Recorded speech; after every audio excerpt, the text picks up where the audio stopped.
other things just to get the message out. And then the receiver, as I said, connects to the Tor, has to connect to the Tor network.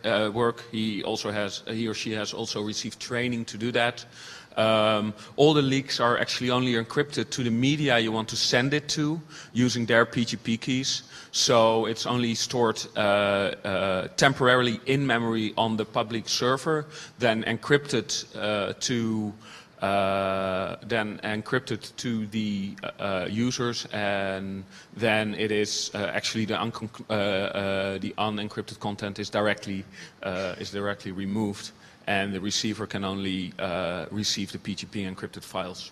There's actually a side note there, is that before it actually gets encrypted to PGP, when you try to upload a document, the Globaleaks software where Publeaks is based on starts an encrypted RAM disk, which is AIS encrypted, and when the entire leak is completely uploaded, it will then encrypt via the PGP key of the recipient media.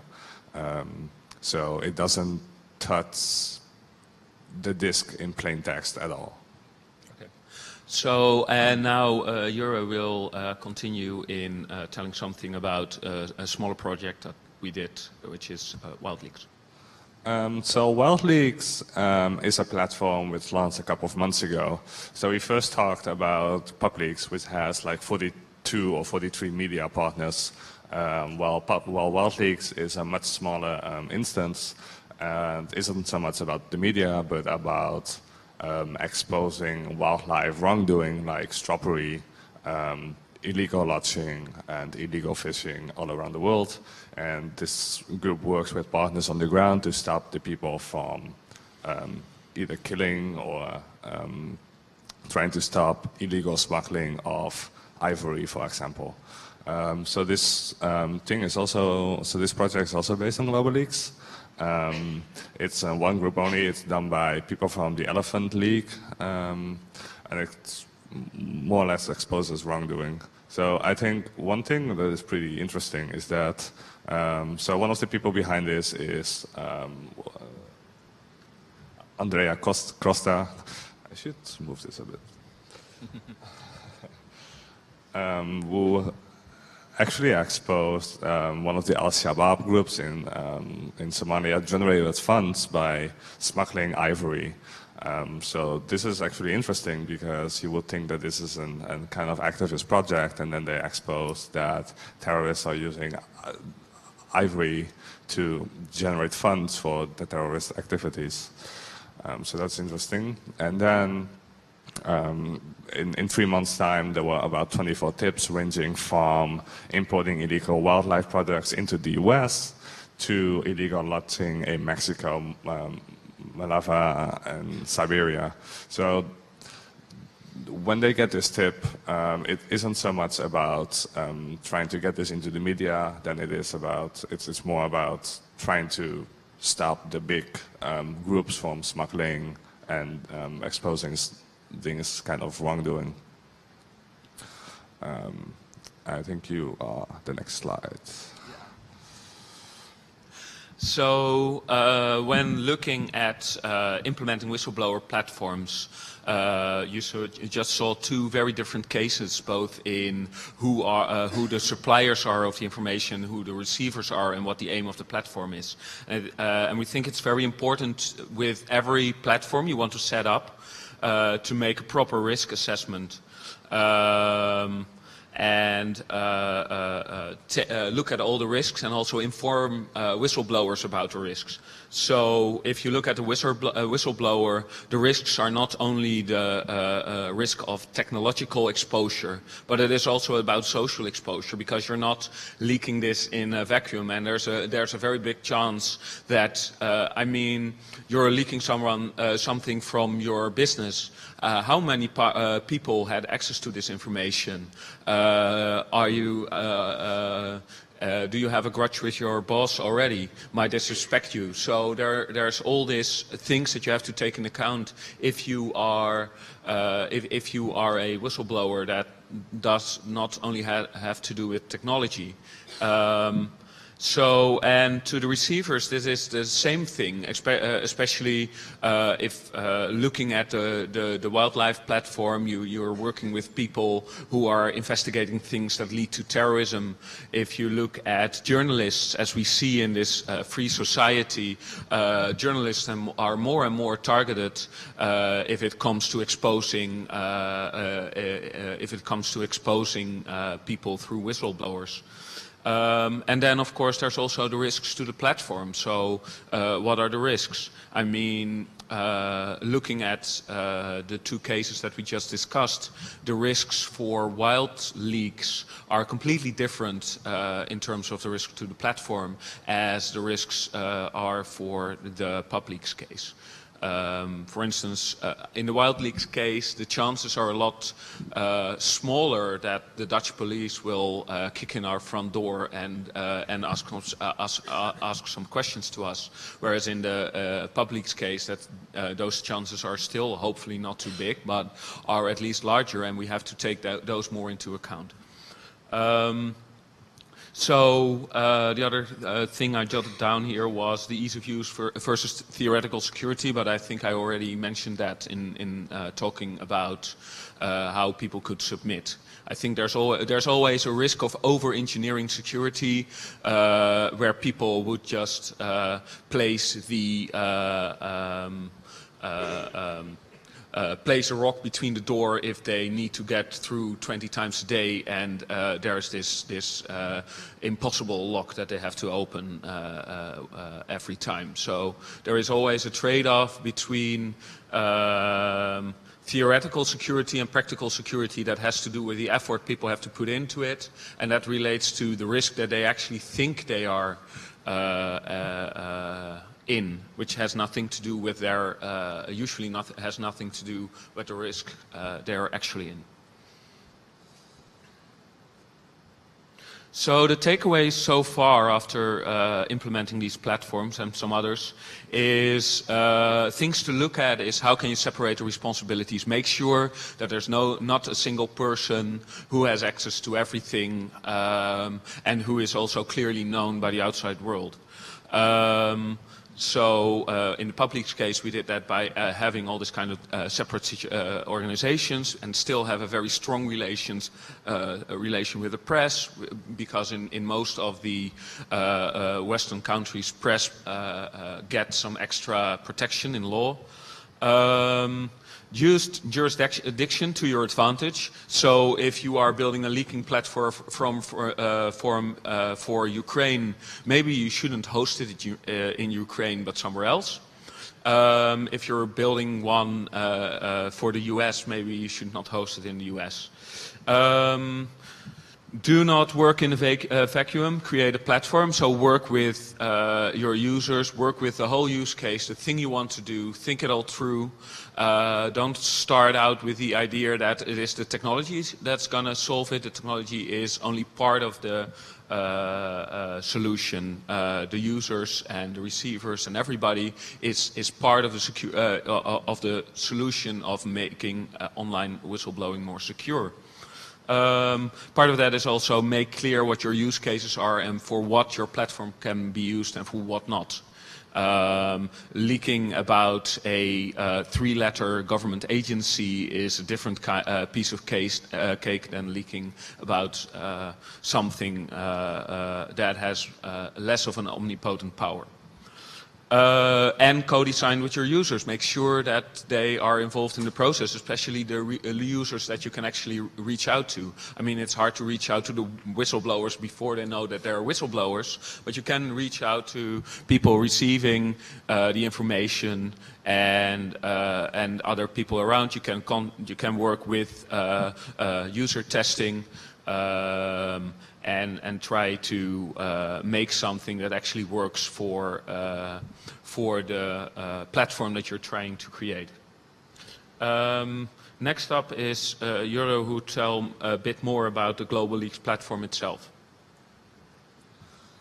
So there was yesterday a wonderful presentation about the SecureDrop software, and formerly the DeadDrop software. And before there was SecureDrop, there was something called Globaleaks, which was released as the first time in September 2011. And from that moment on, they worked on and off about it, and now they have about around 30 plus websites using the Globaleaks software, mostly in Europe actually, not so much in the US, ranging from Publeaks, Wildleaks to Mafia Leaks, where Mafia Leaks is a kind of website where you could upload information about Eastern European mafia, but they mostly get information about mafia from all kinds of weird places. So it's really hard for them to work with it, from what I understand. So they've been around for a long time.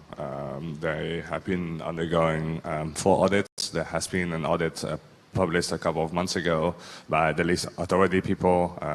For example, like Zuku works there, who works on Tahoe Labs. Actually, it says 18 plus running instances. I think it's 18 and not 30, I'm sorry. Which is run by, so the Globaleaks software is mostly written by a bunch of Italians who are working for the Hermes Foundation of Digital Human Rights and Security, based in Italy. And they have a bunch of software they have been working on. So for example, Globaleaks, and also Towards Web, which was a former project from Aaron Swartz. They have took over.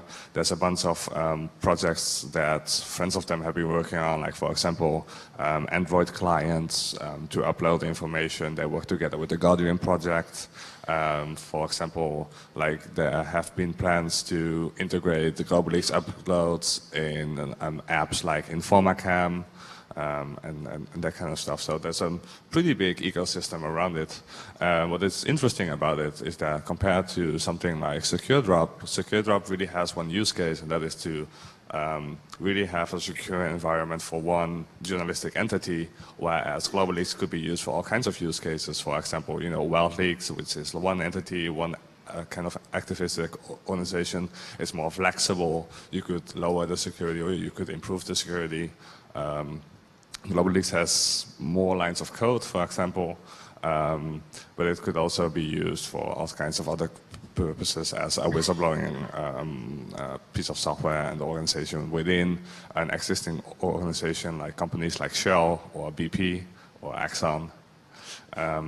So there's other ways to use the Globaleaks software, and I think that's pretty interesting because maybe we don't always want to expose everything to the public, because what we have been seeing as well by Publeaks, for example, when we talk with the journalists, they say that sometimes, because there's a kind of chat function within the Globaleaks software, when a whistleblower uploads material, you could have a one-on-one chat with the whistleblower, and most of the time the whistleblower is upset because he didn't get a promotion, and his friend within the company, his co-worker, got a promotion, so he's mad and he's gonna leak information about whatever, and then most of the time it comes out, and oftentimes it also doesn't come out. So there's a bit of that's a bit in flux.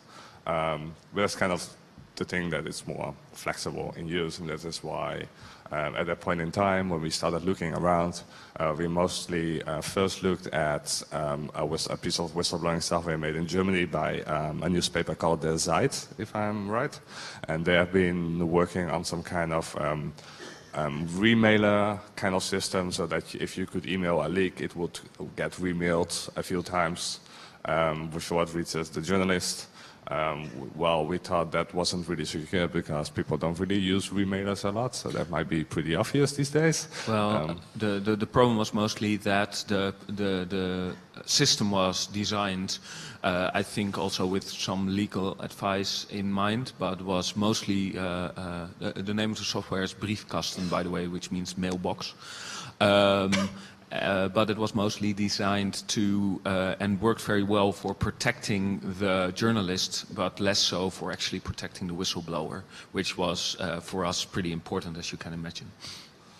Right. So, for example, at the Publeaks website, when you go to the actual leaking site, it will show a kind of notification that if you go there without using something like Tails or the Tor browser bundle, it will say a warning. We see that you're not using Tor, and maybe you should use Tor.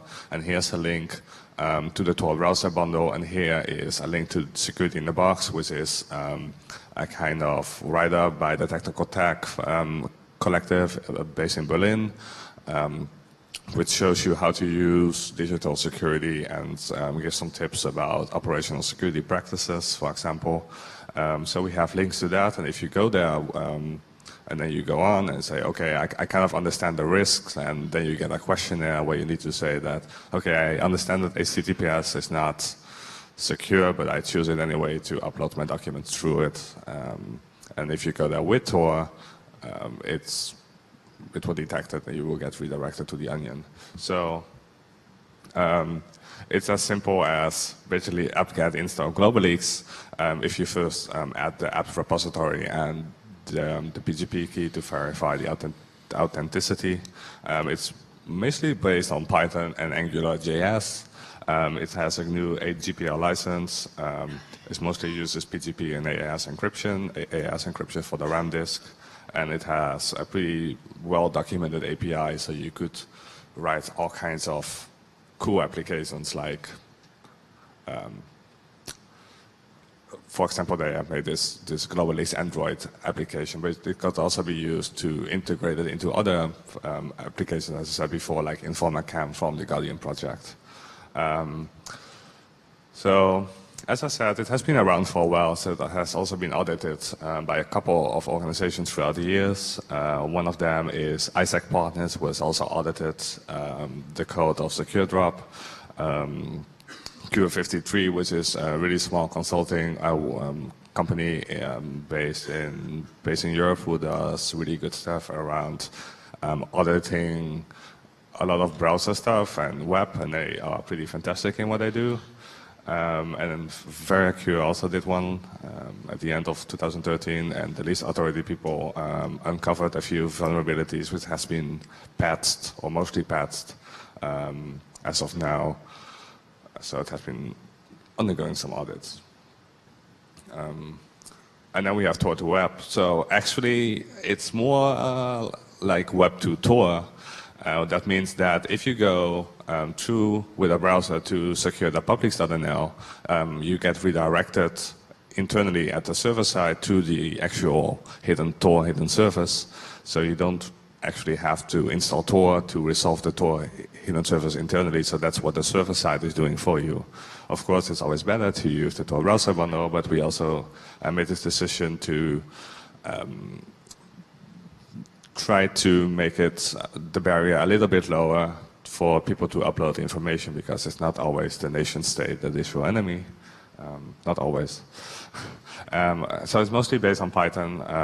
You pass from the internet to Tor hidden services. If you don't use Tor, you get redirected, and it will still say secure.publeaks.nl. If you actually use the Tor browser bundle, you get redirected to the actual Tor hidden service address. So you will see that if you use that, you will go from secure.publeaks.nl to something.onion, which is the TLD, the sort of TLD for the Tor hidden services.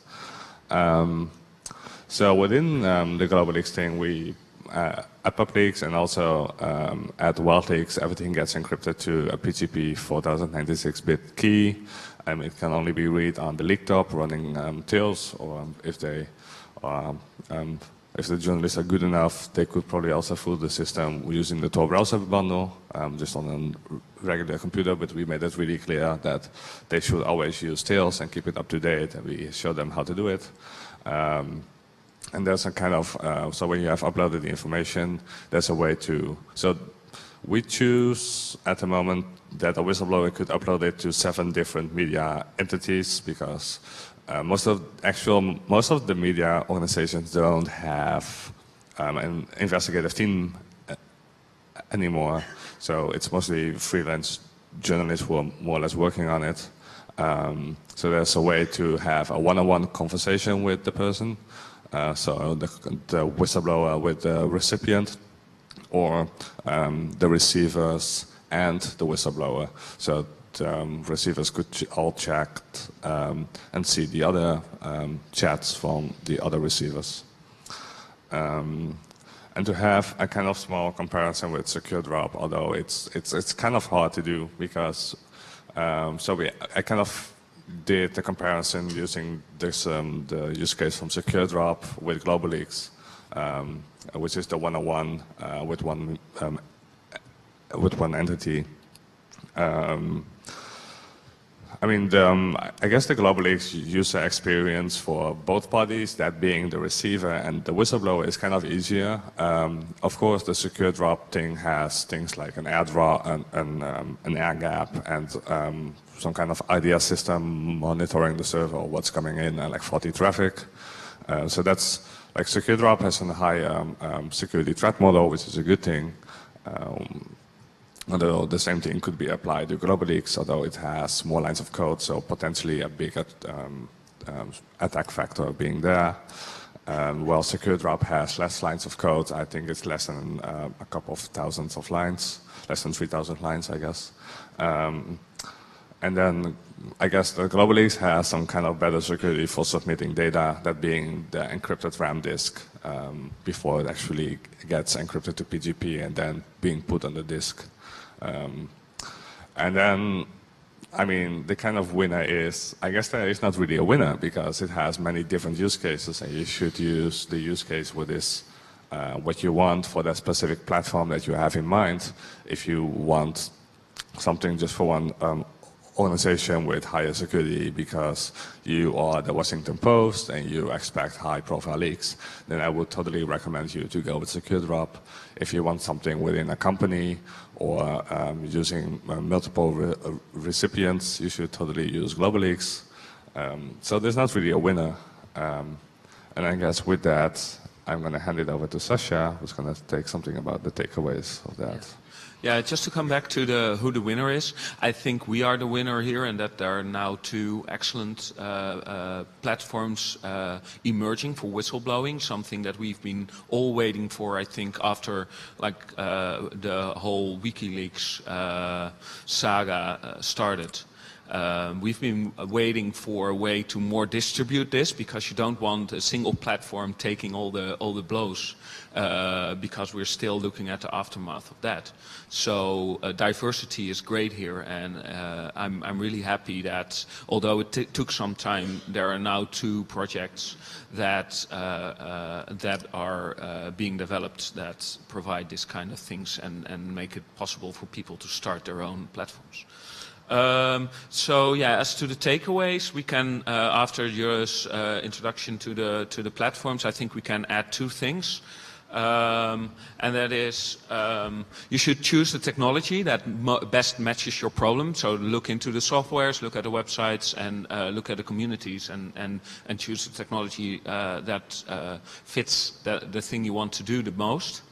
And also work with the developers. Both Globaleaks and SecureDrop have a great team of developers who are usually very willing to help out and think with you about what the best solution would be and what security risks you could have. And they also have all more experience with building more of these whistleblowing platforms than just one. So I think that would be great tips. So then to more or less wrap it up before we're taking questions, Jurre is going to tell you how you can help. So you don't always have to run a whistleblowing platform to help, right? So there's a bunch of ways and there's a bunch of problems that we need to solve. And I think one of these problems is that we need to educate whistleblowers, and not potential whistleblowers, but this I kind of intersect with teaching people about what a computer is, or what the internet actually is, or how you can protect yourself.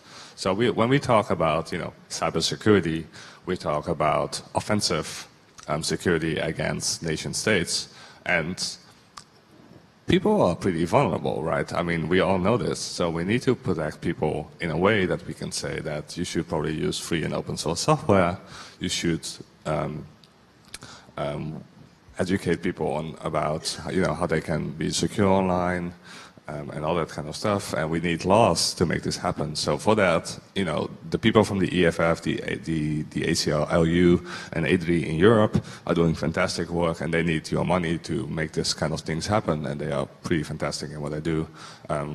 If you're a really good coder, or or you really love documenting stuff, or just coding in general, you could contribute. Or a super UX designer.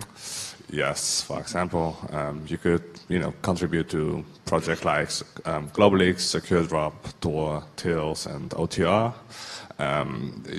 There's a bunch of people, throwing crypto parties, which is a pretty good thing to do, so thank you for that. There's also a bunch of people, who train journalists. I think the Press Freedom Foundation is one of these organizations who is doing that. If you're really good in these kind of things, I think you should do that. And I mean, we need to improve laws pretty badly, that meaning like all around the world, to make whistleblowing protection better.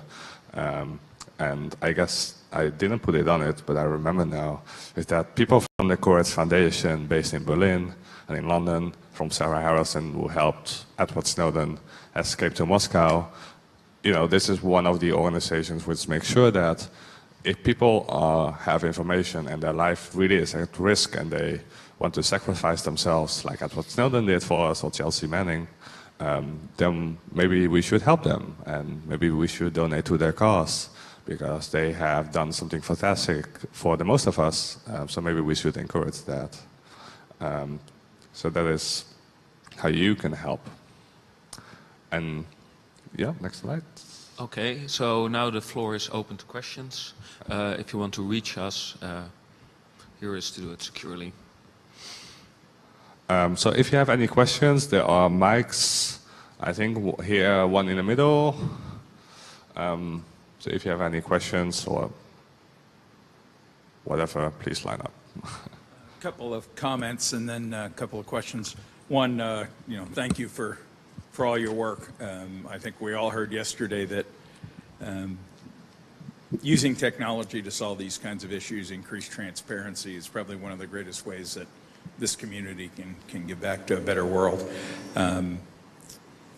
Second one is, I think it's great that everybody's using the same kind of Tor type infrastructure and interface, simply because that makes traffic analysis to any of these sites more difficult for the bad guys. A question, well, one other comment. Personally, I get upset about hearing SecureDrop versus so-and-so and who's the winner. These are all efforts toward a great contribution to the world, and don't feel like winners and losers. Like you said, different drop cases and use cases and so forth. When there was an interesting thing that was mentioned in the SecureDrop presentation the other day, and again, I'm not trying to go compare, it just sparked something in my brain. They talked about a server being located in the press room simply because the US courts had decided that that was protected, just like the journalist. And the only issue that brought up to me was, wow, the technology solution has to address different laws, different courts, different jurisdictions. Mm-hmm. That must complicate tremendously your jobs. I wonder if you could comment on that. And the second question is, traffic analysis is a big threat to any users of this newspaper reporter or whatever journalist. When you do support to these people, do you do it all through Tor, or is it public? Because aren't the officials going to be able to trace that a news reporter from somewhere sent something to Globaleaks.com and so forth? Those are my two questions. Okay. To start with your comment on SecureDrop versus Globaleaks, I think that was also a bit of a joke in that we wanted to make clear to you that we don't see one is better than the other, but just wanted to show you that both have their different use cases. And both should exist, and they complement each other. Yeah. I think it's great that there are two platforms that provide a lot more robustness than one. I think there's space enough for that. As to the press room and law comment question, I would recommend everybody who's starting a platform to really look into legal but also political situations of where you're working and make decisions based on that. So if the law is in such a way that you could use this putting the stuff into a press room in protecting it more, then that's a great way of doing it. It's in a way hacking the legal and the political system for the means of what you want to achieve as a project. And then I'll leave you with a traffic question. Yeah, so traffic analysis and Tor.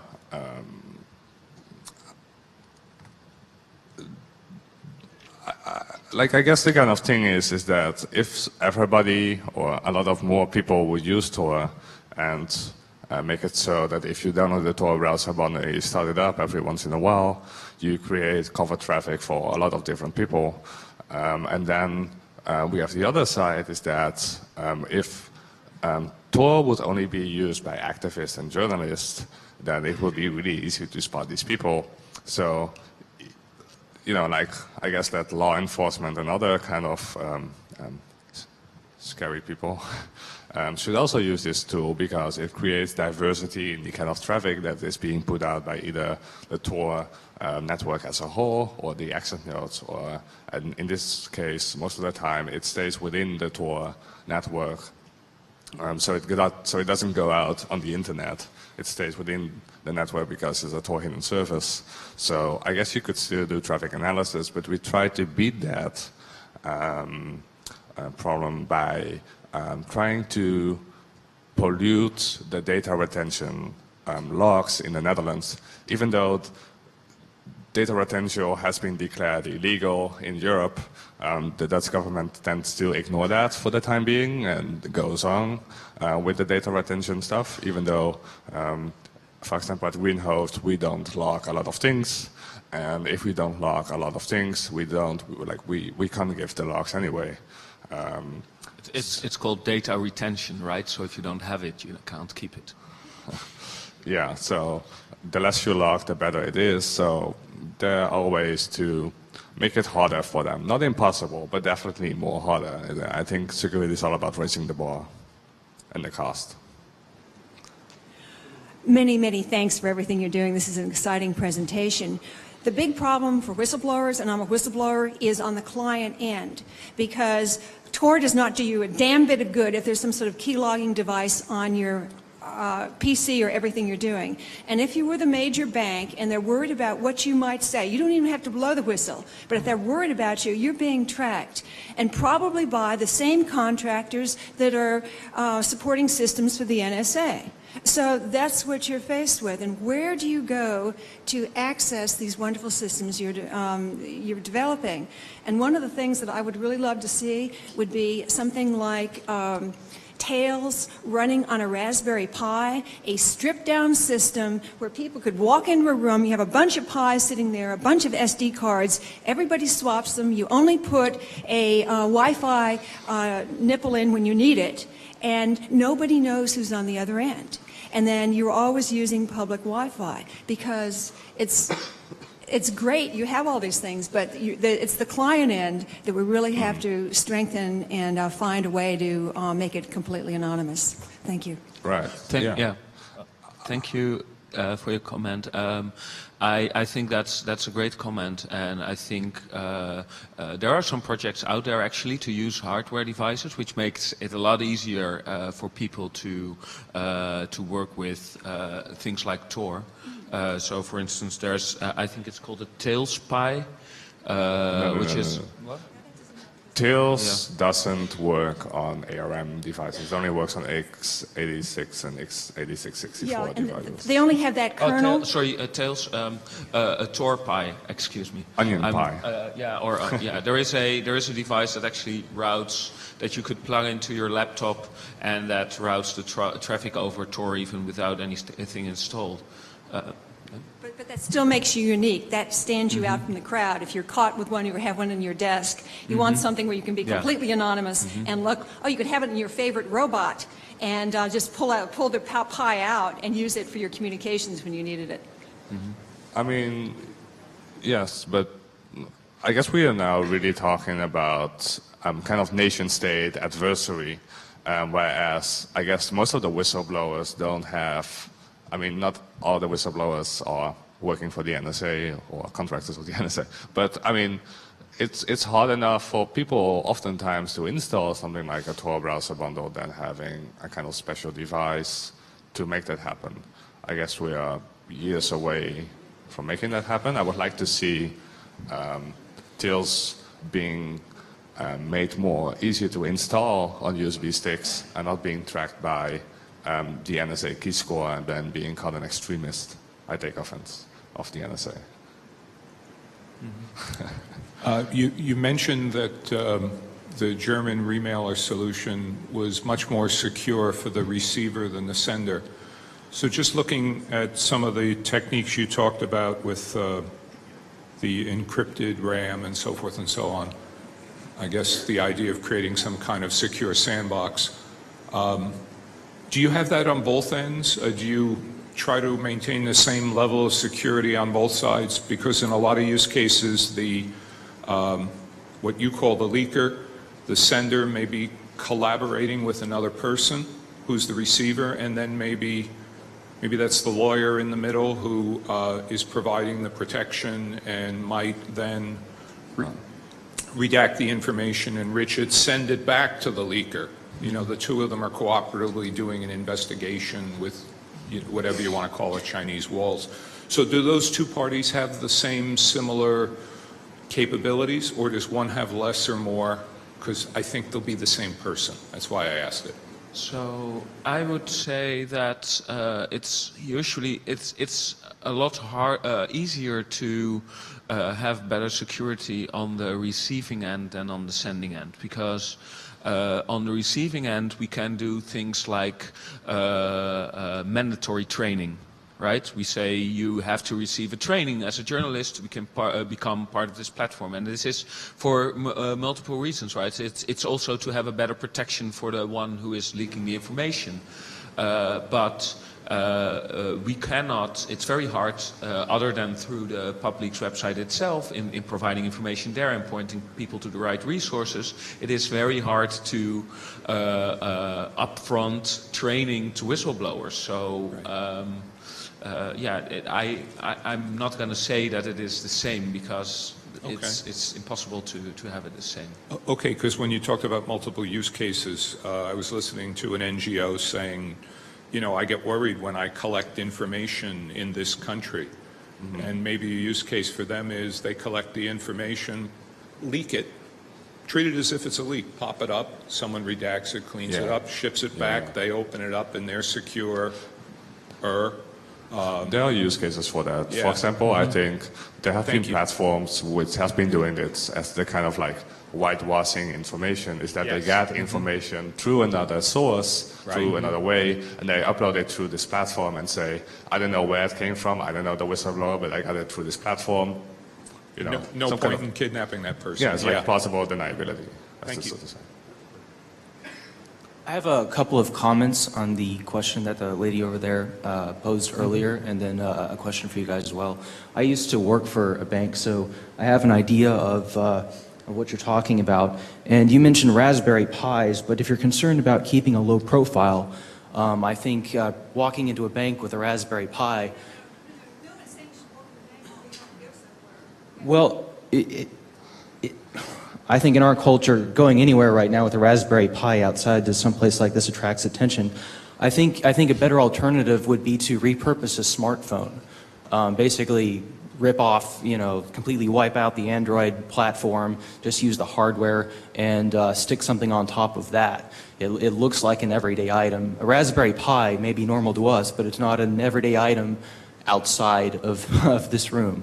I think it'd be better to repurpose something like a smartphone or something that looks like a camera, something that really looks more harmless than a Raspberry Pi. The other thing to be concerned about, especially if you're in a large corporation like a bank, is not just the